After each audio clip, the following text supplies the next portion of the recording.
We call that the Happy Meal combo. Hot compress, you could boil your water at home. Machines o kuryente, ultrasound, you could buy that at Shopee, Lazada. Ang tanong, gagaling ka ba? Heck no. You're not gonna get better with that. If exercise is the answer, how come athletes get injured? Kasi adikahon. Kuryente exercise, kaya hindi gumagaling. Walang one-time therapy, wala mang kepeng sa totoong buhay. Kaya nga doon bumibenta yung mga hilot palagutok eh. Nakikita mo ba yun? Sa mga TikTok, sa mga Facebook, yung papalagutok ng likod. Cairo Quack, yeah. Kasi meron silang training. May nagte-training sa kanila, 5 days training. Pero this could be anyone. This could be you. This could be your neighbor na tambay sa kanto. So hindi ba sila physical therapists? They're not. Tambay-tambay lang yung iba dyan. Yung ngipin mo, hindi mo mapagawa. Tapos sasabihin mo, mag-aayos ka ng tao. I'm like, dude, fix your image first. Diba? Nagmamalaki mo yung office mo, meron ka split type, maraming ka mga pictures ng anatomy model. Yung ngipin mo, hindi mo paayos.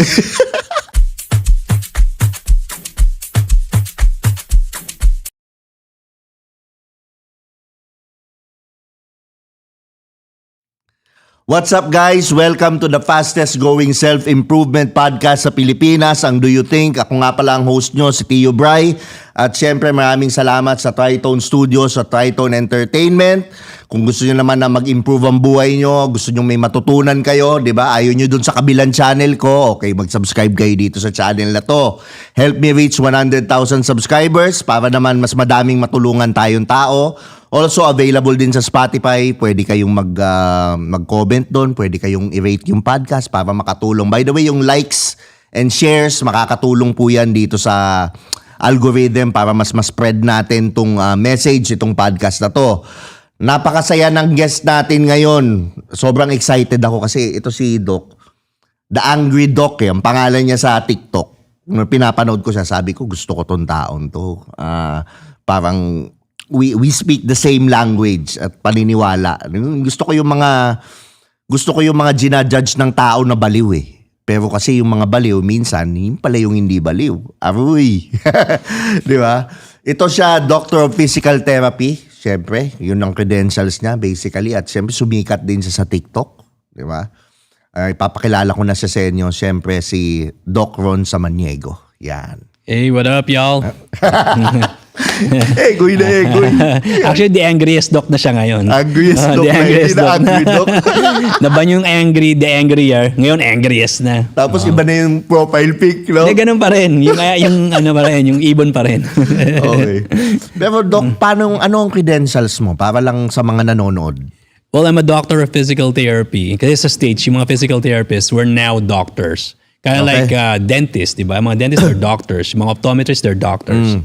Sa Philippines kasi, it's somewhat new pa. It's somewhat new na. Dr. PT, di ba bachelors lang kayo? Di ba assistant lang kayong doctor? No. When I came home in 2015, ako yung first practicing doctor of PT sa bansa. Kalakasan ng PT yun. Di ba yung nagpupunta ng States? Nagka-open ng mga PT schools dito? Well, actually, no. Sikat na sila sa US. No, kaya marami na na-recruit. Pero nung umuwi ako 2015, yun yung time na simula pa lang yung pag-boom ng Facebook eh. So when I started the practice, parang Facebook opened the avenue for me to launch the clinics. Kasi nung time na yun, wala pa masyadong outpatient clinics eh. Ako rin nag-open ng first outpatient clinics dito eh. Mga first few outpatients, no? So nag-open ako ng chain of outpatient clinics na hindi pa nakita ng physical therapy industry nung time na yun. So hanggang sa sumikat, yun nga, kalat na. Yan ang nangyari. Anong difference ng your way of physical therapy? How do you do it? What's different compared to the usual way? Well, I do things out of the box. Sabi mo nga, di ba, man, crazy people are crazy, but we're crazy for a reason, right? Kasi, syempre, out of the box ang thinking ko eh. Yung typical physical therapist kasi when you go to hospitals, marami sa inyo, nagpa-therapy na ngayon, I'm sure, alam nyo to, ang gagawin sa inyo, kukuryentehin kayo, i-hot compress kayo, exercising kayo. We call that the Happy Meal combo. Dissect natin. Hot compress, you could boil your water at home. Machines o kuryente, ultrasound, you could buy that at Shopee, Lazada. Ang tanong, gagaling ka ba? Heck no. Fuck no. You're not gonna get better with that. Exercises. If exercise is the answer, how come athletes get injured? Let's say LeBron James comes here today and say, Doc Ron, I got this back pain. Sabi ko, don't worry LeBron, I'm gonna give you some exercises for your back. Ano sabihin sa akin LeBron? Ba magtagalog pa yun? Tangina pare. Batak ako. Di ba? Oo. Tapos bibigyan mo ko exercises. Oo. Insulto yun. Oo. Kaya nga we call that the Happy Meal combo kasi adikahon. Na-stroke ka, yun ang gagawin sa'yo. Kuryente, exercise. Nagkaroon ka ng back pain, kuryente exercise, kaya hindi gumagaling. Pwede ka bang mag-share ng isang, halimbawa, isang situation ng patient mo na hindi gumagaling, tas ano yung out of the box na ginawa mo? Oh, like, maraming gano'n. One outlier na ano mo, na Let's say frozen shoulder. Kasi frozen shoulder, lagi sinasabi ng mga physical therapists, mga doktor sa Pilipinas, self-limiting. Sabi ko, tol, hindi yan self-limiting, hindi yan sipon. Sipon lang ang self-limiting. So, ginawa ko yung manual therapy na kami lang gumagawa sa buong Pilipinas, na from doing this to this, to actually getting that full range on the first session. Obviously, not everyone's gonna be full range on the first session. Nanggaling na sa mga PT, nanggaling na sa mga chiroquack, as I call them. Right? Nanggaling na sa mga acupuncturist, nanggaling na sa mga hilot palagutok, nanggaling na sa mga massage. In fact, massage made it worse, no, for them. And then, we did our procedure. We have our own procedure kasi na ginagawa na kami lang gumagawa sa Pilipinas. We get great results. And on the very first visit pati. Yeah, but then don't get me wrong, no? Kaya nga we call it therapy for a reason. Bakit? Kasi you have to do a series of it. Walang one-time therapy, wala mang mangkepeng sa totoong buhay. Diba? Kaya nga doon bumibenta yung mga hilot palagutok eh. Yung mga nakikita mo ba yun? Sa mga TikTok, sa mga Facebook, yung papalagutok ng likod. Mga Pinoy.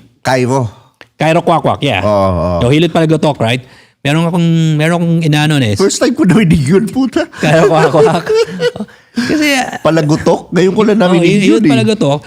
Kasi meron silang training. May nagte-training sa kanila, 5 days training, ganyan. Pero this could be anyone. This could be you. This could be your neighbor na tambay sa kanto. Walang barrier of entry. So hindi ba sila physical therapists? They're not. Tambay-tambay lang yung iba dyan. Meron nga ako niyayari, taga-Tanawan, Batangas eh. Sabi ba naman, ikaw, Doc Ron, kaya bang magbalik ng dislocate? I'm like, tol, dislocated yun. Dislocate, past tense na eh. Grammar mo pa lang, mali na eh. Tapos sabi niya, ako Doc, meron kang 5-day training. Tang ina bro. Ano ka taga sa Manila? Bisaya pa rin tono mo. Nanay ko, taga Dumaguete. Hindi ganyan tono namin. Tapos nagpagawa ka ng aircon, may split type ka. Yung ngipin mo, hindi mo mapagawa. Tapos sasabihin mo, mag-aayos ka ng tao. I'm like, dude, fix your image first. Diba? I mean, pinagmamalaki mo yung 5-day training mo, pinagmamalaki mo yung office mo, meron ka split type, maraming ka mga pictures ng anatomy model, tangina yung ngipin mo, hindi mo paayos. Sino maniniwala sa'yo? And then I started looking into his background. Dati pa, nagba-bodybuilder, dati pa lang nagbabantay ng computer shop. Nakaisip, bukas makalawa, magpapalagutok na ako ng likod. Delikado yun. Hell yeah! Delikado talaga. Kahit yung hila ng leeg, magkamali ka nun. Yun nga ang pinakadelikado. Di ba recently binamatay na content creator din? Meron, hindi ko alam. Meron content creator. Namatay siya. Nadala pa I forgot, nadala ba sa Manila, pero napilas yung, I believe napilas yung vertebral artery niya, na-fracture yung spine niya, no? And then, hindi ka naman mamamatay dun mismo eh. Mamamatay ka sa embolism, may mga dugong akit sa utak o sa lungs. Di ba? Doon ka pwedeng mamatay eh. Saka madaling mamatay. Ang mahirap maparalyze ka. Di impyerno buhay mo. May isa rin ako kasing friend na ganun din, nagpi-physical therapy, nagka-Cairo. Pero siya, States din galing. Yun din ang sabi niya, yung sinabi mo, yung masahe. Minsan dapat hindi mo babanatan eh. Yung babanatan, yari yun. Yeah, lalo kung magana yung tissue. Pag magana yan, nilamog mo pa. Yun nga, yun. Di paralyze ka ngayon. Ang dami kong case, angat ang kami na ganun. Dok, di ko na maangat. Pero pag ginawaan ko, naangat ko naman. Like, tol, hindi frozen shoulder yan. Kasi kala na frozen shoulder. That's a nerve injury. Kaya hindi mo na angat to, pumayat na to kasi wala nang supply ng nerve. Nadali ka na. Sinong dumali sa'yo? Ay, yung manghihilot po. Ako, I've seen 5 cases when I first opened in Sorsogon, Bicol. 5 cases. First day ko, 5 cases, puro ganun. Hindi may angat ang kamay. Sabi ko, what happened? Kasi nagpahilot kami. Sino naghilot sa inyo? Isang tao lang naghilot. That same guy ruined their nerve. 2 lang pinikap ko, yung 3 pinauwi ko na. Bakit? Wala nang magagawa. Pa-surgery mo na yan. Kasi once di mo na may angat yan at pumayat na to, chances are surgery na yun. Tangina, pumayat? Papayat ang muscle mo pag wala ng nerve supply para yung halaman na nalanta. Tanda mo. Pero maayos pag inoperahan. Pag inoperahan. Pero pag hindi na ibalik hindi na pagduktong yung nerve, para kang merong bombilya bago, pero yung kuryente mo hindi dumadaloy.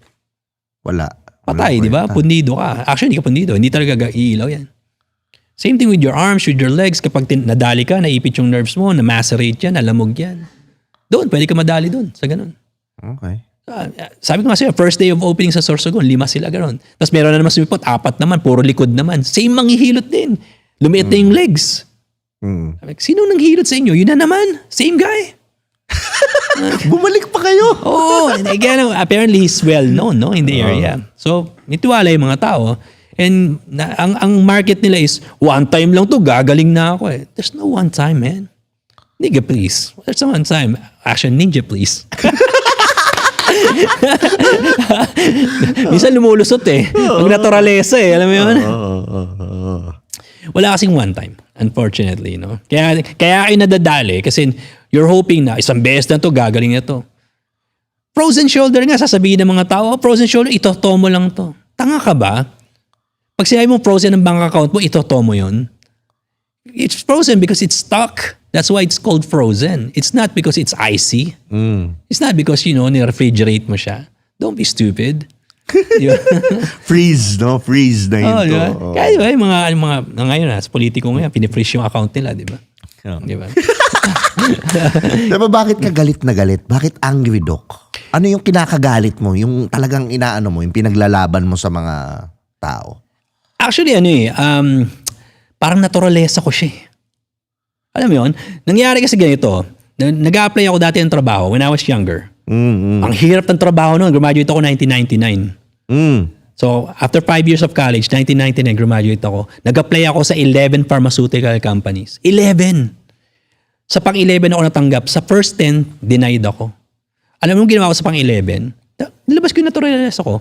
Sabi na ba, 2x2 picture, uso yun dati, di ba? Sa mga Manila Bulletin, give us 2x2. Nagbigay ako 8.5x11 kasi laki ng copy paper. Tapos ganyan ako. Tapos meron akong glitter shot sa likod. Tapos, nung nag-apply ako, natanggap ako eh. I mean, I won't bore you with the details, pero natanggap ako. Marami. Tapos yung mga tanong sa akin ng mga paano ka kokota as a medrep? Yung mga ganun ba? Sir, problemahin nyo yung babayad nyo sa akin pag kumota ako kasi may reach ko yung kokota ako eh. Kasi battery pag di nyo ako nabayaran. Yung interview ako, gano'n na ako magsalita. Pero nung nagsisimula ako ng first 10, well, I'm humble, I learn fast. It didn't work for me. Yung mabait ka, yung good guy ka, hindi nag-work eh. Laki ako sa Tondo, South Caloocan, gagalangin, tapos sa South Caloocan. Ang usapan doon diretsahan eh. You have to be blunt but precise, no? So, nung nagbablog ako, when I first came in here in 2015, sumikat ako sa Facebook, pero hindi nag-i-stick. Kasi sabi ko, ako pinakamagaling na physical therapist sa bansa na to. Oo, may naniniwala, pero hindi nag-i-stick eh. Right? And then when I came back again this year, may TikTok pala ako. Meron pala akong 117,000 followers sa TikTok na pinabayaan ko na. So, nung bumalik ako sa TikTok, na-notice ko, sabi ko, good guy effect, hindi mag-work. You have to shock. You have to, you show your natural, parang may nagsatanong sa Doc, tao ba ako? Tangina, tao ka ba? Tanong mo sa nanay tatay mo. Di ba? Most doctors would say, Doc, natural tao ka. Yung mga tipong, yung mga malulumana, it doesn't work for me. In order for me to get that point across, kailangan galit o kailangan medyo May mura. May mura. Diba? Totoo, kahit ako eh. To express a point, magmumura din ako eh. Nakakatawa nga kasi kumain kami na sa Angono ng Anli Wings. Pag namin, sabi ng waiter, uy, pwede ba pa-picture sa'yo? Sabi ng kasama ko, mamaya na, kakain muna kami. Then nung kumain, nagulat kami yung kalahating table, 2 table, tumayo. Puro mga bata. Puro mga binatilyo. Sabi ko, kayo ba nagpa-follow sa akin? Ganun pala yung demographic ko. Mga binatilyo. Siguro mga 14 pataas, ganun. Kasi open-minded sila eh. No? Iba sila eh. Yung consciousness ng mga bata ngayon hindi katulad sa atin at mga magulang natin na ba't hindi ka na lang sumunod? Oo. Hindi eh. Ano sila ngayon? They ask questions. Free thinkers yung ngayon eh. Madaming free thinkers. Yeah. Sa mga bata. Kaya nagugulat ako eh. Sabi ko, mga bata pala ko. Kaya pa nag-work to, tapos tatanong sila, ba't lagi kang galit? Ganun ba? Una kasi pangalan ng Doc Ron eh. Doc Ron PTDPT ang pangalan nun eh. Binago, sige, palitan ko na, Angry Doc na. Pawag na kayo magtanong. Di ba? Kung itanong, ba't ka lagi galit? Nakasulat na nga tol, oh. Di ba? Pero anong payo sa kalusugan yung madalas nating naririnig na ngayon nakakasama pala? I mean, guess not necessarily nakakasama, no? Pasma. Okay. Right? It went viral. My pasma video went up to like 1.4 million views eh. Kasi marami naniniwala sa pasma. Oo. So, lagi, Doc, paano ba yan? Pag nag-welding ako, makapasma ako. Subukan mag-welding, Doc, 3 araw, tapos maniligo ka. Nakakasama ba? Pag naligo ka, hell no. Nakapasma ka ba? There's no such thing. Ang kapal ng balat ng tao, hindi matagawa sa karton, hindi mapapasukin ng lamig at tubig yan. So Diba? walang lamig-lamig, hindi totoo yun. Wala. There's no such thing. Tapos, pag papamassage nga ako minsan, may ikaw magpamassage eh. Pamassage yun akong babae, no? Dahil nandidigay, gaganon. Tangina, ba't tumidigay ito? Para doon ilabas niya yung lamig na nakuha sa akin. Paano nangyari yun? Anong connect? Alam mo yun? Eh, syempre, hindi ko masasabi na I'm a Dr. PT. I don't believe in that bullshit. Hindi ko masasabi yun eh. Pero yung mga ganon, kaya nga pag nagbe-video ako, doon ko na kino-correct. Walang pasma, walang lamig. Galing ka sa welding, galing ka sa 8 na araw, gusto maligo. Sure. Galing ka sa basketball, gusto maligo. Why not? NBA players do it. Athletes do it. They go into ice baths after they play. Why can't we? Di ba? Ba't ba nauso yung pasma? Siguro nakakasama in a way na yung pasma na nalilimit yung galaw natin. Huwag ka muna maligo, baka mapasma ka. Bantutin ka ngayon. Di ba? Fungal infection ka ngayon kasi matutuyo yun eh. Oo. Magkakaroon ka ngayon kati-kati sa betlog mo. Oh, tapos sabihin mo, ba't ka nakangati betlog ko? Dapat ka nagtatanong sa akin ganyan. Sa sa TikTok, Dok, ba't ka nakangati betlog ko? Tingnan mo, baka may fungus ka na. Pa-check ka sa derma. Ang dami. Kasi when you ask me about nakakasama ba? I do feel na in that manner, yeah, nakakasama. Pwede kang magkaroon ng fungal infection. Pwede kang later on, whatever bacteria or viruses you could catch. Kasi natuyuan ka ng pawis. Di ka agad naligo, di ka agad naglinis. Diba? Whatever infections you can catch, mas prone ka. Kasi nga hindi ka naligo. At saan ba nagsimula yung pasma? Pasma, I believe it came from poverty. Kasi back then, meron ba tayong nawasa? Meron ba tayong prime water? Wala eh. Crime water nga. Wala tayo nun, di ba? So sabihin ng mga lolo't lola, huwag ka muna maligo kasi wala tayong tubig.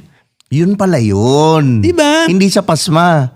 Sasabihin na lang nila, pasma. Pero ang katotohanan, wala tayong tubig. Huwag ka muna maligo. Wala pa nag-iigib. Saan ba nag-iigib sila dati, di ba? Sa bundok, sa borol. O sa ilog. Paano kung gabi na? Huwag ka na maligo, baka mapasma ka. Pero ngayon, we have the shower. Lakas ng pressure ng shower natin ngayon. Di ba? Maligo ka na. Bantutin ka otherwise. No? Alam ko, hindi lang yan. Meron pa. Ano pa? Ano pa yung mga sinasabi mo? Yung mga false beliefs nila ng Pilipino na hindi totoo. Ano ba? I mean, I guess the pasma came to mind right away. Pero ano pa ba? Give me a hint. I forgot. Ano ba yung mga sinabi ko in the past? I'm sure madami ka pang mga insights na hindi totoo eh. Sa Pilipino kasi, alam mo, nakikita ko mostly in the medical field eh. Sa mga doktor. Kasi you came in for a shoulder pain, no? Ang utak ng ibang doktor, dalawa, no? Paano ko peparahan to? So papalalain ko sakit nito. Obviously, hindi lahat, no? Oo. Pero, may shoulder pain ka, papa-x-ray kita, papa-laboratory kita, papa-MRI kita. Oo nga, ganun nga lagi. Right? Oo, ganun nga. Oh, by the way, ikaw magbabayad, Ikaw ang pasyente. Di ba? Every time I give this example, I keep remembering yung nag-viral video in the Facebook dati na nagbibisikleta siya, nabangga siya ng doktora ng OBGYN. Oo. Sabi niya, Dok, pa-x-ray mo na lang ako para malaman natin kung minabalian ba ako talaga ng braso o ng legs. Sabi niya ganun. Hindi kailangan ng x-ray. Kasi siya na yung magbabayad, hindi na kailangan yung x-ray. Yung doktora na yung magbabayad. Pero kung pasyente yung magbabayad, pa-x-ray natin, ikaw na magbabayad. So, nakakasama ba? Yeah, it hurts the finances of the person. Ginigipit mo yung tao, gipit na nga. Bakit? All because of cha-ching. Babling, right? It's all about the fucking money. So, sinasabi mo ba ang mga doktor ahente? Marami sa kanila. Drug pushers, ahente. Right? Think about it. Sino bang gumawa ng pharma box nila? Di yung pharma, di ba? Sino bang gumawa ng box nila? Ito Pag statin ka, pag tumaas ang cholesterol mo, ha? Oh. Eto, pag tumaas yung creatinine mo, eto rin gagawin, ha? Dialysis ka na, hindi matataka, dumami dialysis center ngayon. Ang dami nga. Tumaas lang ang creatinine mo. Dialysis ka, tol. Grabe. Now, I don't, hindi ko sila pinapasama or anything. Kaya lang, the moment bayaran niya ng insurance like PhilHealth, naglitawan sila. When before, hindi naman eh. Hindi pa bayad. Pero nung kinover ng PhilHealth, all of a sudden, pasok! Lahat kayo, dialysis. Diba? Ang daming dialysis center ngayon. Animal bite centers. Bakit ang daming animal bite centers? Bakit hindi ayusin yung mga aso? Imbis na makakagat yan, aso, pusa, ba't di lang linisin yung kalsada niyan? Bakit nag-create ng animal bite centers? Kasi walang pera dun sa papatayin mo yung mga aso, pusa. O itatago mo sa bahay. Walang pera dun. Mas may pera sa animal bite centers. Pera-pera eh. Budol, ano? Super! Niluluto tayo sa sarili nating mantika dito sa Pilipinas. Okay. Diba? I mean, like I said, hindi man lahat ganun. No? Pero every time i-cover yan ng gobyerno, PhilHealth or even your MaxiCare, ValueCare, ano pa ba, IntelliCare, those that, di ba? X-ray. Ano mo na? Covered naman eh. Oo. Pero sino ba nakaupo doon sa mga HMOs na yun? Same doctors. Same doctors. Sila rin ang head nun. Papadala ka doon sa ospital na yun, ha? Total covered din yung insurance mo. Mm-hmm. Walang labas ang pera eh. Kaya nga yung mga MaxiCare na yan, tatayuan sila sa sarili ng clinic eh. Hindi sila specialist. Totoo. So, ano ba ang business ng insurance? Pag hindi mo nagamit yung premium na binabayad mo, mangyayari niyan, syempre more profit for us. So kung taga QC ka, magtatayo ko sa alabang ng clinic o mag-accredit ako ng doktor sa alabang para hindi mo magamit. Bumiyahe ka dun. Isang way yun para hindi mo magamit. Bubuksan yung isip ko dito. Oo nga, no? Diba? Or ganito na lang, para hindi kami matira ni Doc Ron kasi booking kami ni Doc Ron eh. Magtatayo kami ng mga Medicard centers saka MaxiCare centers. Doon na lang kayo. Available na sa QC yan. Meron na dyan along EDSA lang. Punta ka ngayon doon. Pagpunta mo doon, hindi ka gagaling. Kasi hindi man sila specialista eh. Wala silang specialization. Di ba may mga doktor doon? Wala ba?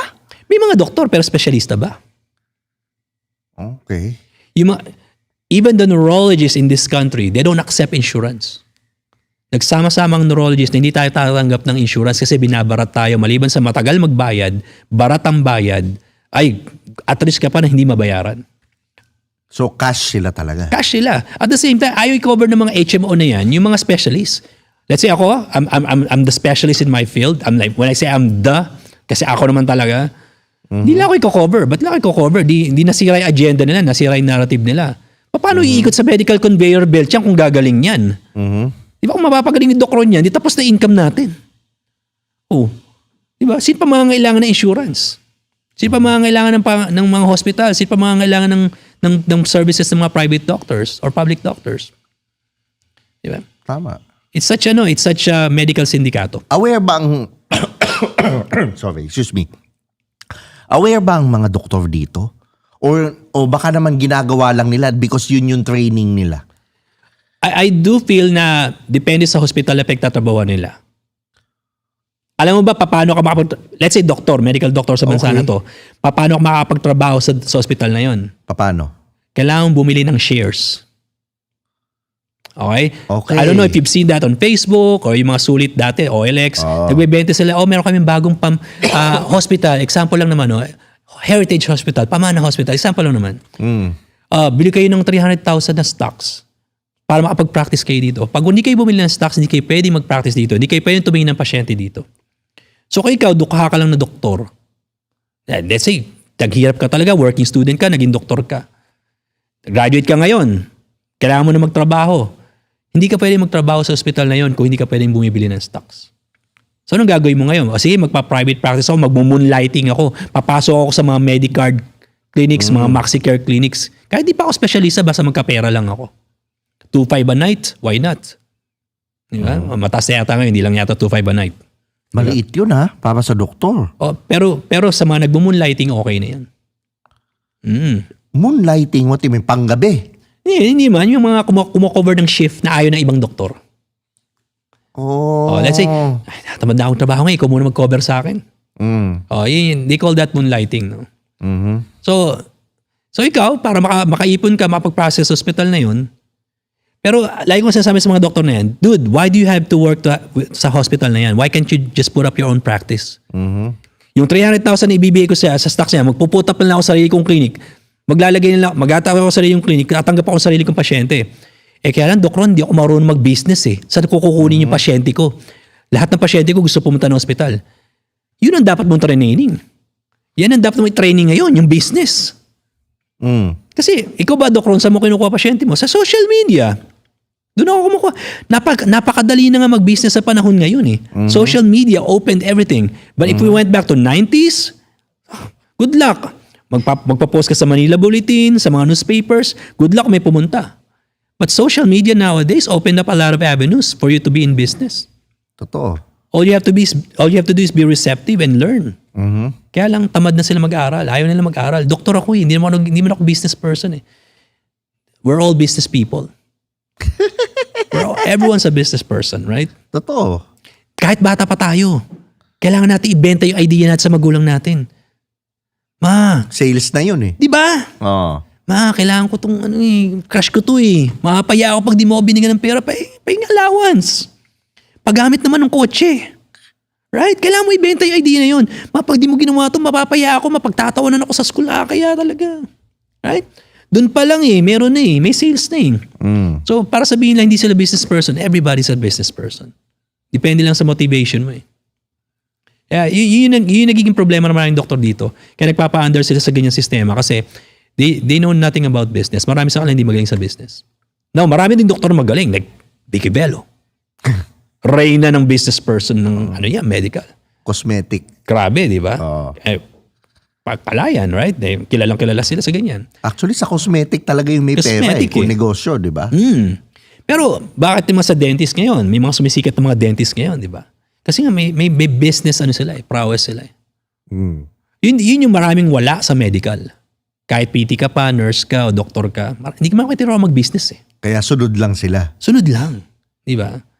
And honestly, even working for someone else. I mean, I tried working sa Amerika. When I came back sa States, di ko kaya. Di ko kaya mag-work sa iba. Nung natikman ko na nagbe-business ako sa Pilipinas, magpapa-under ako sa iba, tapos susundin ko yung gusto nila, di ko kaya. Kaya nga sa Pilipinas ako, I need to do the business here. Hindi talaga, mahirap talaga sa Amerika. Naniniwala ka rin ba sa Sa gamot, naniniwala ka? Sa big pharma or natural medicine? Ano ka doon? I mean, may pinaglalagyan eh. May Okay. pinaglalagyan, Sige. right? Example, may pain and inflammation ka, inom ka ng Alaxan FR, inom ka ng mga anti-inflammatories, why not? Diba? Kasi mas mabilis yun eh. Kaya uminom ako ng arnica, natural ang arnica, pero tagal. Ang tagal ng pain relief. So, ako, like everyone else, I want instant gratification, di ba? TikTok. Di ba? Inom agad ako ng gamot para mawala yung pain and inflammation. Ngayon, kung sa lahat na lang ng bagay na hindi man talaga kailangan, gagamutin mo ng gamot, parang, dun, may mali na doon. Now, if I could delay that gratification, let's say I'm not in so much pain, sige, inom na muna ako ng arnica, for example, para mabawasan na yung inflammation ko. Why not? Di ba? Pero ang nangyayari kasi sa panahon ngayon, yung mga doktor dito, like sabi nga natin kanina, pusher eh. Maraming doktor dito, pusher eh. Di ba? Parang ano pati, license pusher. Di ba? Legal, di ba? Sabi nga, nasa Bohol ako at one time may clinic ako doon in the past. Sabi nung pasyente ko, Doc, di ako naniniwala sa mga doktor ba? Ako, bakit naman? Hindi naman lahat ng doktor ganun. Kasi sila eh, meron silang license to kill. Ilang matanda nagsabi sa akin nun. License to kill.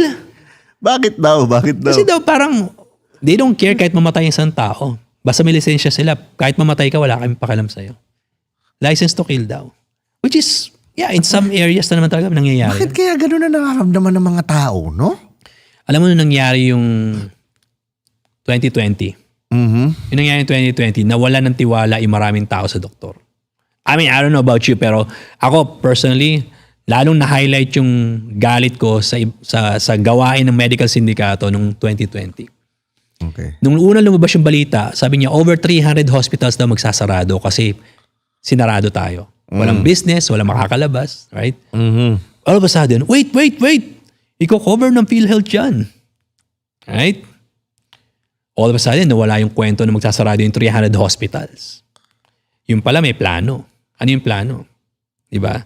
Papalabasin namin kayo given na dapat natuklaw kayo. Right? Pwersahan nyo, hindi ka pwede sumakay ng jeep pag wala kang tuklaw. Anong tawag mo dun? Di ba parang medical ano yun? Parang medical persecution yung ginawa sa atin. Tapos naglalabas kayo ng numbers yung DOH ng time na yun. 37,000 people. Yun na. Fear-based eh. Saan nila nakuha yung number? Tinanong ko, saan nila nakukuha itong number na to? Ano ba to? May lottery ba to? Itong araw na to, 37 ang infected. Bukas, 40,000. Yun Tapos grabe yung lobo, no? Di ba? Tapos yung mga di ba? O kailangan magkulong kayo sa bahay kasi delikado to, pwede kayo mamatay. Pero yung mga homeless, yung mga pulubi, ang lulusog, hindi na mamatay. Tapos sabi hindi kasi meron silang herd immunity. Kasi malalakas na talagang immune system nila kasi kalat sila at covered, exposed sila. What made you think na hindi ako exposed? Laki akong gagalangin, tondo, lumalangoy ako sa baha, may daga pa nga lumalangoy. Di ba? What made you think na hindi ako kasali sa mga ganyan? Di ba? It's so stupid yung rational nila. Merong isang doktor sa Davao. Tawag ko doon si Boy Jackpot eh. Si Boy Jackpot talaga tawag ko. Sabi niya, kasi kaya yung mga homeless, yung mga pulubi, hindi na natatamaan kasi hindi naman sila umiikot sa circle natin. Ninja please. Paano hindi umiikot sa circle natin? Uminom ka sa bote. Tinapon mo yung bote. Piniulot ngayon ng pulubi, inunuman. Hindi siya mahahawa? Diba? Paano mo sinabing hindi umiikot sa circle natin, hindi umiikot sa community natin? Umiikot siya sa community natin. Kaya Boy Jackpot tawag ko sa kanya kasi ang ganda ng asawa niya. Hindi much eh. Hindi much. Kaya Boy Jackpot tawag ko dun. Diyos mio. Ang naisip ko naman dun, dahil kasi laging naka-fasted state yung mga pulubi, di ba? Baka kaya mas healthy, mas mataas ang immune system. Kasi naka-fasting sila lagi. Naka-fasting, di ba? Hindi, lulusog nila ngayon eh. Pag nang mamalimos nga ngayon, pag nagbigyan ng 5 piso, murahin ka pa eh. Di ba? Napunta nga ako ng nung may click ako sa Paranaque, nag-Starbucks ako. May namamalimos, sir, palimos naman. Wala akong dalang cash eh. Sige, may Gcash naman ako, sir eh. May Gcash. Sige na sir, pang Starbucks lang. Sabi ba naman sa akin ganun? Seryoso? Oo! Sa Paranaque, papasok ng BF. Nandun sila namamalimos sa harap ng Starbucks dun. Pang Starbucks? Oo! Kaya nga sabi ko, social... I don't think they're fasting anymore. Talagang malaki yung bigay sa kanila ngayon. 5 piso at least. Pag nagbigay ng 5 piso, murahin ka. Dapat 20 yan. Choosy na sila ngayon. Juicy na. Totoo. Yan. Pero ikaw, anong point mo na kailan ka dapat huminto ng self-medication at magpatingin agad sa tingin mo? First of all, hindi ka dating sa self-medicate. Okay. Diba? Kasi maraming tao, diba? Mag-antibiotics ako kasi inuubo na ako ng 4 days. Oh. Like, what made you think na antibiotics ang kailangan mo, diba? Baka allergic rhinitis yan. Baka napupuno lang yung plema mo sa lalamunan mo, hindi mo kailangan talaga. We can't self-medicate eh. Kasi doon pa rin pumapasok yung yung pupunta ka sa doktor. Unfortunately, you have to find the right one. And honestly, wala pa ako namimit. I've been practicing here since 2015, so yun na. 10 years na ako dito. Wala pa ako namimit na matino talaga na marirecommend ko, punta kayo sa doktor na gano'n, magaling sa ubot sipon yun. Ngayon, may namit ba ako mga ortho na tingin ko pwede kong sendan? Sure.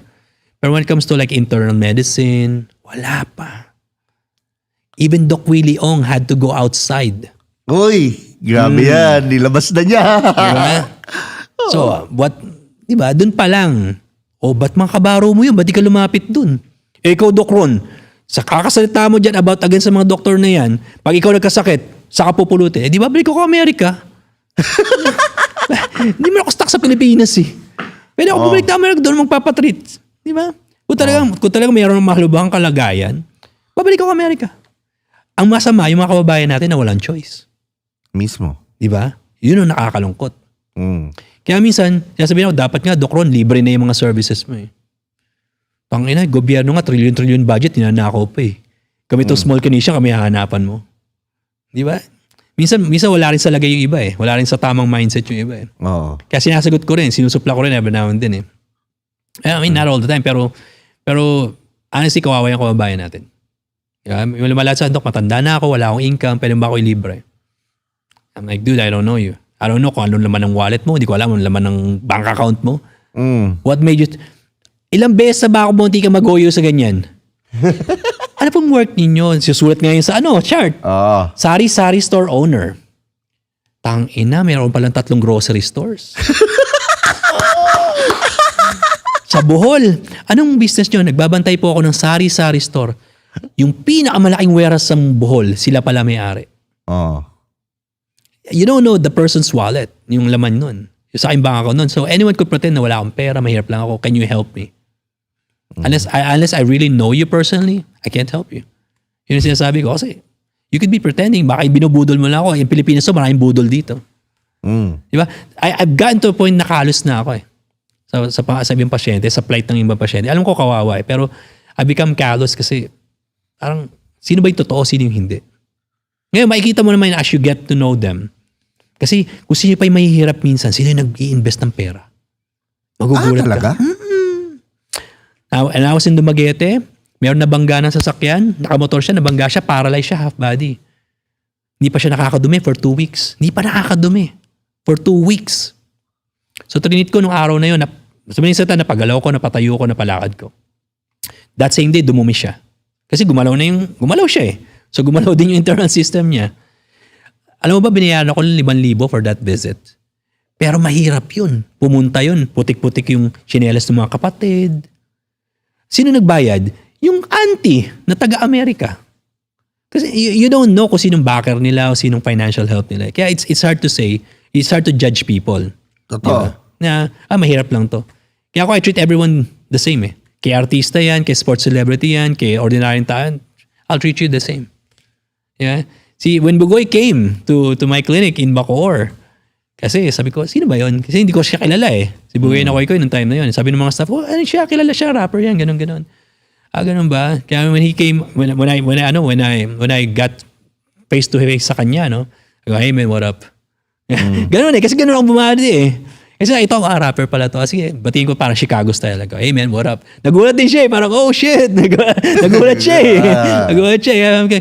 Kasi sabi ko, they told me you're a rapper. So nakita ko, magigets mo yung greeting na yun, di ba? Pero anyway, I treat everyone the same. Di ba? Kaya sikat yan, kaya hindi sikat yan. Kung ano yung rate nun, yun ang rate nun. Anong tingin mo sa fasting? It's nice. It's nice if you could do it. If you could do it, why not, di ba? Okay. Alam mo ba, I was 207 pounds in 2021. Okay. 207 pounds. 3 weeks, wala akong solid. Gatorade, water, clear fluids lang. For 3 weeks, walang solids. Walang rice, walang skyflakes, nothing. Bumaba ako ng 145, from 207 to 145. Wow. 2 weeks. 3 weeks na fasting? Well, actually, not 145. I think it went out to 155, if I'm not mistaken. So 3 weeks of fasting. Pero clear water lang, ha? Oo. Clear fluids lang. Noong time na yun, hindi ako nagtatrabaho, so kaya ko siyang gawin. Pero kung nagtatrabaho ka, hindi mo siya kayang gawin. Kasi gumagalaw ka eh. So pag nagugutom ako noon, matutulog ako. Yun ang ginagawa ko. Hindi lang ako eh. Pag Di ba? tulog. Yung first 24 hours, tinutulog ko eh. Yeah. Para tapos agad ang araw. Oo. Di ba? Uy, nakaisang araw na ako. Great. Di ba? Pero ginawa ko yun for 3 weeks. Mahirap gawin yun, pero possible. Oo. Actually, tinatarget ko eh, 2 weeks. Pero manghihina ka talaga. Inuunti-unti ko. Pero kung matutulog ka, why not? Oo. Tulog ka lang. So hindi mo ina-advise na mag-workout while on a fast? For sure. Magugutom ka eh. Okay. Babagsak sugar mo. Ay, nako, wag na. Wag na. Ma-end up ka pa sa ER. No? Kailan dapat mag-fast ang tao? I mean, saan siya nagagamit ang fasting? What's your knowledge about this? Ako, yung ginagawa namin dati, 2 weeks on, 2 weeks off, parang ganon. Okay. O iba naman, parang ano ba yung ginagawa ng kapatid ko ngayon? May iba OMAD eh. May sumisikat sa TikTok ngayon eh. OMAD, 1 meal a day. Nagagalit naman sa kanya yung ibang tao. Kasi daw, sabi ko, ba't kayo nagagalit sa kanya? Diskarte naman niya yun. Katawan naman niya yun. Bakit hindi nyo lang kayang gawin? Di ba? Ako, ang ina-advise ko, instead of doing fasting, how about changing the way you eat? So ito yung ina-advise ko sa maraming tao. Instead of doing fasting, maraming tao kasi hindi makakagawa nito eh. Ng fasting eh. I mean, I know we'd love to talk about fasting pero maraming tao hindi kayang gawin. So mga taong hindi kayang gawin, marami kayo, ano marami kayo. Piliin nyo na yung pagkain na kakainin nyo. Mas marami ang paa. Beef, baboy, 4 ang paa, mas malaki kayo. Siyempre, chicken, less feet, mas leaner. Ngayon, fish, walang paa. Perfect. I-grill nyo yan. Tapos limit nyo lang yung rice ninyo. Siguro half a cup. That's it. Okay. Pag ginawa nyo yun, mas leaner kayo. If you just pick the food that you eat, instead na magbibilang kayo ng calories, instead na mag-ano kayo, ngayon, kung i-combine nyo yung fasting plus yung itong approach na to, mas maganda. Fasting ka ng isang 24 hours, tapos kain ka ngayon ng fish, grilled, di ba? Or kung mag-oomad ka, kain ka as much as you want, di ba? Pero fish, grilled, tapos konti lang yung rice mo, 1/4 lang. Ako frankly, hindi ko kayang ubusin ng 1 cup of rice eh. Hindi ko kaya. Galing ha? Hindi ko kaya. Kakaselos ha? Hindi ko kaya. Half a cup. Kita ko nga kanina Di ba? Kumain. Oh. Hindi ko kaya kumain marami. Pero, ano naman yung sa grocery? Ano yung mga lason na dapat nilang iwasan sa grocery? Dami naman eh. Dami naman talaga. Isa-isahin mo na diba? para alam na nila. Sa grocery, I mean, you have to look at the ingredient. Okay, sige. Di ba? Anything that has chemicals in it. Honestly, I'm not well-versed sa chemicals na talaga nakakalason. Pero yung mga food coloring, that's one. Okay. Food coloring, very, very carcinogenic. So yung diba? may mga kulay na bagay na pagkain. Yeah. Right? Ano pa? Those high on fructose. Di ba? Hindi maganda sa katawan. I guess just to name a few, no? Pero you have to look at the chemical that's involved. Any preservatives na nandun eh. Alam mo, nauso nga sa Amerika yung free-range chicken. Dito meron na rin. Meron na free-range chicken, di ba? Tangina, ano lang yun eh. Mga chicken na pinapagala-gala mo lang yun eh. Pinapagala-gala mo. Honestly, ginagaya ng Pinoy. Sa Pilipinas naman, gala naman talaga ang chicken dito eh. Yun nga. Di ba? Parang range-free chicken. Gala, Kasi sa Amerika, di ba, inanlat, chinachop nila yung beak ng manok, tapos sinusubuan nila ng host para doon lang kumakain. Tapos mangingitlog na naman mangingitlog. Yun ang ginagawa nila eh. Sa Pilipinas, parang hindi naman practice yun eh. Di ba? Napaka-inhumane napaka-inhumane ng Amerika. Inhumane. Tapos saksakan lang sa katutok na steroids yun, antibiotics. Ganun ang ginagawa sa Amerika. Sa inisip lang, kakainin ka rin naman, Jollibee ka rin naman eh. Di ba? O mamakdo ka rin naman eh. Di ba? So, sa Philippines, wala naman, bihira naman yung ganun eh, di ba? Kaya nga tataka ko, ba't ina-adapt nyo dito yung range-free chicken o range-free eggs? Lahat naman ng itlog dito, nakagala naman talaga mga manok ninyo. May Kobe beef nga, di ba? Yung mga ganun. Yung ano daw? Kobe beef, yung mga hindi pinapagalaw. Ay, meron? Baka, di ba? Parang... Para malambot daw yung laman. Ay, hindi ba yun yung Hindi ba yun yung Wagyu? Iba pa yung Wagyu. Iba pa yung Wagyu. Iba pa yung Wagyu. Dami. Tapos yung foie gras pa, yung pinasusuka yung para dapat mamagayong atay nung pato. Foie gras yun eh. Special, mahal sa restaurant yun.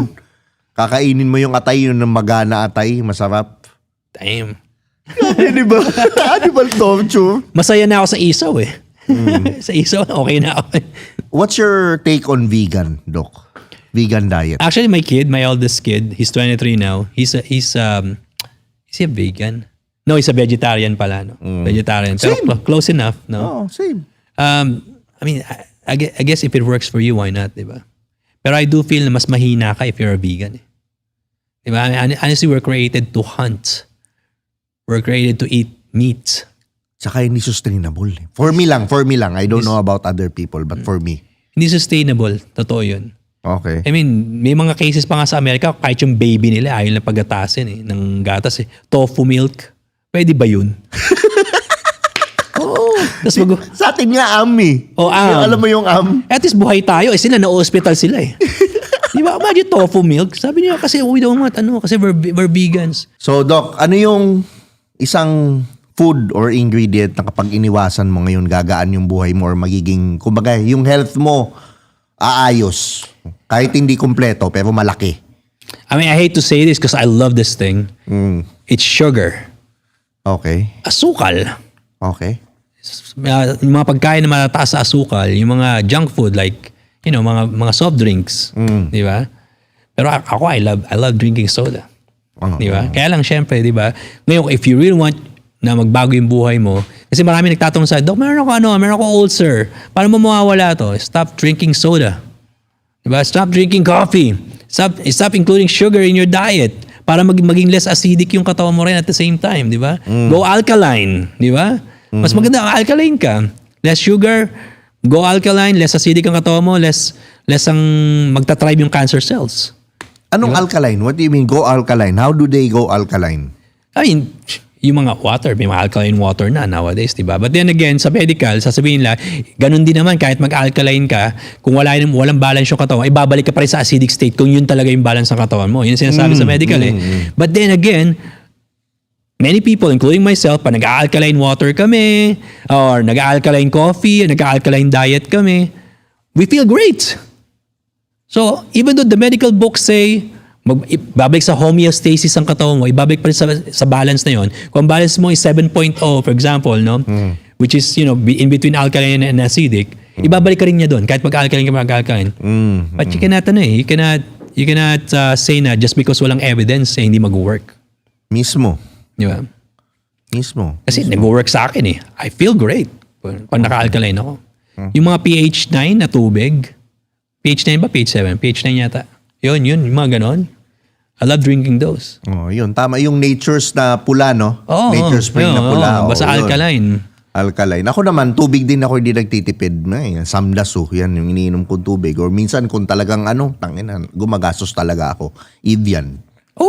Ganon. Yung talagang kakain akong karinderya pero yung tubig ko hindi ko titipirin kasi spiritually, vibration din yung tubig eh. Even, grounding. Have you heard of grounding? I do that. Di ba? Bakit nung time natin, I'm assuming we're in the 40s naman na, no? Bakit nung time natin, hindi tayo madali ma-injured? Bakit yung mga bata ngayon, konting tapilok, dislocated agad ang ankle, ang tuhod? Kasi nga, because tayo nakapaa eh.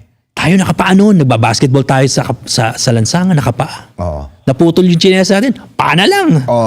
Di ba? Mga bata ngayon, siguro ako, imagination ko lang naman, siguro some great mind have thought of, isa akong villain, so gagawa ako ng way para mapahina ang katawan ng tao. Lalagyan ko sila ng rubber in between their feet sa kanang ground para hindi sila maka-grounding. Tapos gagawin kong cool. Di ba? Right? Tataas yung presyo nito. Galing nun Di ba? May celebrity endorsement. Di ba? Yung napalalim, alam ko namang ginawa nila yun. Kasi conductor yan eh, di ba? Yung insulator pala. Yung rubber. Rubber. O leather rubber, di ba? So, the fact na hindi ka na nakakaapak ngayon sa ground talaga, humihina ang bones mo, humihina yung integrity ng katawan mo. Inflammation becomes so rampant nowadays. Ang dali kaya ma-inflame ng katawan ng tao nowadays. Maliban sa kinakain na rin siguro. But then again, if you're healthy, kahit kung kumain ka na medyo unhealthy, kahit pa paano mababalance sa katawan mo. Nagsimula yan sa mga magulang natin eh. Kasi I assume magka-batch tayo eh. Pagising mo, nung unang inumin sa'yo, Milo. Diba? There you go. Asukal kagad. Diba? Putang ina. Diba? But we're kids back then. We crave it. Kaya ako ginagawa ko sa mga anak ko, I have lots of kids. Pagka talaga makukulit yan, sige, sugar kayo. Kool-Aid, Milo, whatever, Ovaltine. Inumin nyo yan. Magtatalon niya sa sopa. sugar rush, tas sugar crush. Diba? Tulog. Makulit ka, sige, inom ka. Ginagawa ko talaga yun. Kasi ang kukulit eh. Diba? Agree, Doc. Gusto nyo yan, ha? Sige. Kasi bata naman yan eh. Diba? Let them live their lives as kids. Ngayon, as they get older, doon ko sasabihan na, oy, ano tayo ha? Workout na tayo. Oy, basketball na tayo. Oy, mag-active na tayo. Takbo-takbo tayo sa dagat. Alam mo yun? Ini-introduce ko na yun. I try to make it fun for them. Kasi nowadays, kids are so hooked into tablets. Diba? Sa cellphone. Back then, wala naman tayo niyan eh. Diba? Naiinip ako. Labas ako. Baka nandun yung kalaro ko sa labas. Maglalaro kami, patintero. Right? Ngayon ba naglalaro pa yung mga bata ng ganyan? Meron nga ako yung mga anak ko, meron silang kiddie date. Dinala ko naman. Ako naman yung tatay, dala ko yung SUV ko sa States. Hindi SUV, yung minivan ko. Dala ko yung 4 kong anak. Pagdating doon, Tatay na, minivan na. minivan, dude. Oo. Di apat na anak ko, dinala ko doon. Pagdating doon, anong ginawa? Naka-tablet. Nagkukwentuhan sila. Tatawa silang ganun, pero naka-tablet sila pare-pareho. Saka nung date to, So, kaya ang ginagawa ko, instead pinapunta ko sa mga kiddie date na ganyan, doon tayo sa mga sa mga jungle gym. Sa mga American Ninja Warrior kids. Doon tayo. Magtatalon kayo doon. Yun, mas gusto ko yun. Oo. Kasi may anak ko may autism eh. Mas gusto niya yun. Kahit nagtatakbo siya doon. Ako, pinapakawalan ko tayo. Diyan ka lang. Kasi pag napagod yan, lalapit naman sa akin yan eh. pero bakit ngayon, Doc, pansinin mo, bakit umangat yung, balik tayo ulit sa kanina pinag-uusapan natin, bakit umangat yung chronic kidney disease? Bakit ang dami dinadialysis? Aside dun sa sinabi mo. I mean, aside from the financial, Oh. it's hard to say. Maybe mas aware na yung mga doktor ngayon sa ganun. Pero I do feel na drugs din eh, di ba?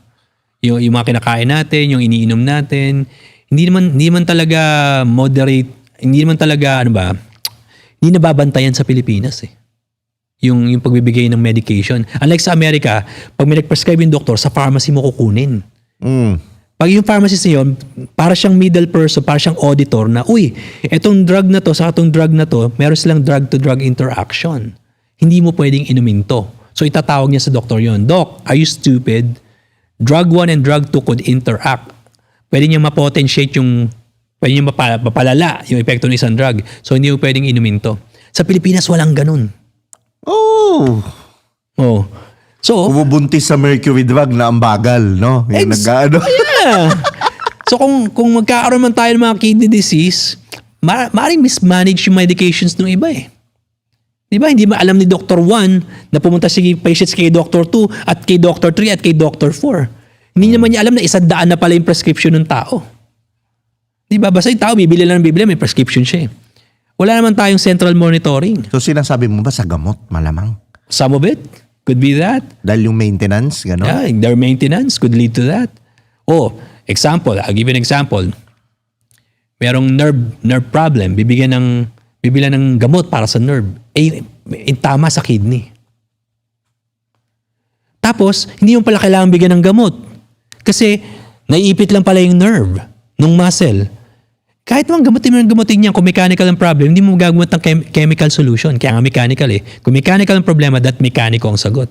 But then again, sa Pilipinas, pag meron kang sciatica, for example, meron kang back pain sciatica, nag-shoot down yung sensation. Pills agad. Bibigyan ka ng Lyrica, bibigyan ka ng Norobion. O para sa tubo, bibigyan ka ng Genacol. Pang ina, baka pa ng Genacol. Ang bastos. Totoo, di ba? Lyrica, Genacol, Norobion, vitamin B complex. Laging binibigay yan. Laging binibigay yan. Sa mga vitamins naman, ano yung dapat nilang inumin lagi na talagang top 5, sabihin natin na dapat iniinom mo para, kumbaga, Siyempre, multivitamins. Okay. Yung complete. A through Z, di ba? Okay. Pero ako ayoko kasi umiinom. Gusto kong inunguya ako. okay? So ako bumibili ako ng chewables. Okay.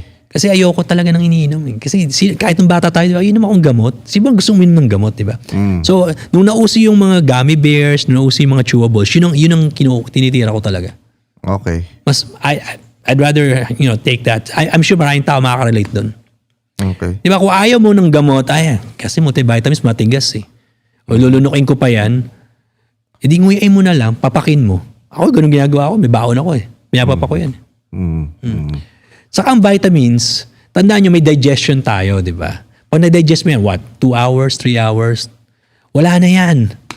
So every now and then, magchuchu ka talaga ng vitamins kung talagang gusto mo maprotektahan ng katawan mo. Para maprotekta mo yung sarili mo from free radicals. Okay. Di ba? I mean, may science yan eh. Kung ba't naging cancerous later on yung cells kasi winawasak ng free radicals. Bakit? But all of a sudden, parang hinang-hina ka na kasi marami, may science eh. Kaya nga ako, I always keep a bag of multivitamins na chewables. Kasi every now and then, pag naisipan ko yan, ngunguyain ko yan. Kasi alam ko, 2 to 3 hours lang validity niyan. Wala na yan sa system ko. Diba? Oh. So, okay Doc, maraming salamat sa pag-guest mo sa akin. Ako, it's an honor. Pero meron ka bang last na advice or any message na gusto mong iparating sa mga nanonood natin? I guess in terms of marami kasi ako nakukuha questions sa inquiries. Doc, how much, location, ano bang dapat kong gawin? Lagi sasabihin, hindi ako si Charo Santos, hindi ako si MMK, hindi ako si Rosa Rosal ang magbibigay advice sa inyo. You need to go to the clinic. And oftentimes, when I say you need to go to the clinic, go to our clinic kasi we're the only corrective therapist sa buong Pilipinas. Now, if you need to go to an internal medicine doctor, like a regular doctor, you need to find someone that you can trust. Someone who would earn your trust. Kasi marami sa kanila, they don't care. They don't care. Now, if they're willing to earn my trust, if they're willing to do the sacrifice, at talagang makikita ko asikasuhin ako, then that's my doctor. Yun siguro ma-advise ko sa kanila. Suriin mo yung doktor mo, no? Do your own due diligence. Hindi porke doktor magaling. Aray! Yung MD minsan, yung medical doctor nila, hindi medical doctor, magaling dumaldal. Diba? Gusto ko. Grabe. Bitin nga eh. Pero grabe. Kailangan ng medyo na tayo sa oras. Doc, saan ka nila mapafollow? Saan ka saan ang clinics mo? Whatever. Yeah, follow nyo lang sa The Angriest Doc sa TikTok. Doon lang, The Angriest Doc sa TikTok. Sa Facebook, wag na muna. Siguro sa TikTok na lang, mas maganda doon. medyo scattered ang Facebook ngayon eh. Kaya may pa ko hanapin sa Facebook. Sa TikTok, very open. Makikita nyo ako doon. Even Instagram, The Angry Doc sa Instagram. If you have any questions, better na siguro yung tamang tanong. Like, Doc, I have this back pain 3 months na. Ano ba schedule mo? Saan ba ka mahanap? I think yung mga ganun tanong ang gusto ko marinig. Versus, Doc, masakit ang likod ko. Ano bang gagawin ko? I hate getting those types of questions. I'm like, di pumunta ka sa clinic. Diba? How would I know? Kahit nga yung sasakyan, dinadala sa talyer, katawan pa kaya ng tao. Diba? So, tama. Good point. Ayun. So maraming salamat, Doc. Ako naman maraming salamat sa mga nanood. Again, mag-subscribe kayo dito sa channel. Kung may nakuha naman kayong valuable information dito, you can also follow us on Spotify. Rate nyo na rin yung podcast. At syempre maraming salamat sa Titone Studios, sa Titone Entertainment. Ako nga pala si Tio Bry dito sa Do You Think Podcast. At syempre kasama ko si Doc Ron. Maraming salamat. See you on the next video.